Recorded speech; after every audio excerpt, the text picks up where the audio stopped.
Mlango wa 36. Ikawa katika mwaka wa 14 wa kumiliki kwake mfalme Hezekia, Senakeribu mfalme wa Ashuru akapanda ili kupigana na miji yote ya Yuda yenye boma, akaitwaa. Mfalme wa Ashuru akamtuma amiri toka Lakishi hata Yerusalemu kwa mfalme Hezekia pamoja na jeshi kubwa. Naye akasimama karibu na mfereji wa birika ya juu iliyo katika njia kuu ya kuuendea uwanda wa Dobi. Wakamtokea Eliakimu mwana wa Hilkia aliyekuwa msimamizi wa nyumba ya mfalme, na Shebna mwandishi, na Yoa mwana wa Asafu mwenye kuandika tarehe.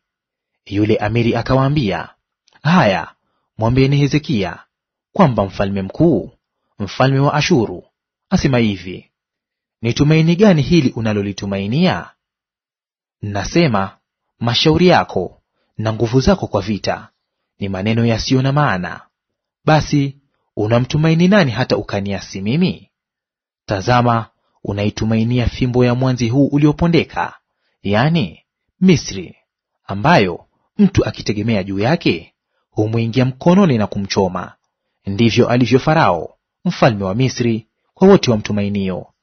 Lakini ukiniambia, tunamtumaini Bwana Mungu wetu, je, si yeye ambaye Hezekia ameondoa mahali pake mlipoinuka na madhabahu zake, akawaambia watu wa Yuda na Yerusalemu, sujuduni mbele ya madhabahu hii?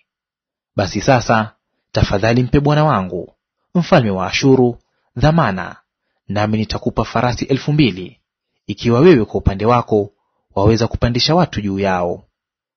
Wawezaje basi kurudisha nyuma uso wa akida mmoja wa watumishi walio wadogo wa bwana wangu, na kuitumainia Misri upewe magari na farasi? Je, nimepanda mimi ili kupigana na mahali hapa na kupaangamiza bila shauri la Bwana? Bwana ndiye aliyeniambia, panda upigane na nchi hii na kuiangamiza. Ndipo Eliakimu mwana wa Hilkia na Shebna na Yoa wakamwambia yule amiri, tafadhali sema na watumishi wako kwa lugha ya Kiashuri, maana tunaifahamu, wala usiseme nasi kwa lugha ya Kiyahudi masikioni mwa watu wote walio ukutani.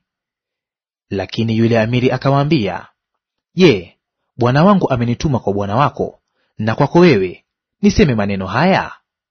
Hakunituma kwa watu hawa walio ukutani ili wale mavi yao wenyewe na kunywa mkojo wao pamoja nanyi?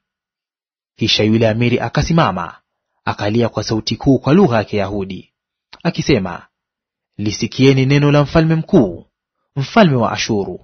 Mfalme asema hivi, Hezekia asiwadanganye, kwa maana hataweza kuwaokoa. Wala msimwache Hezekia kuwatia moyo wa kumtumaini Bwana, akisema, Bwana bila shaka atatuokoa. Mji huu hautatiwa katika mkono wa mfalme wa Ashuru.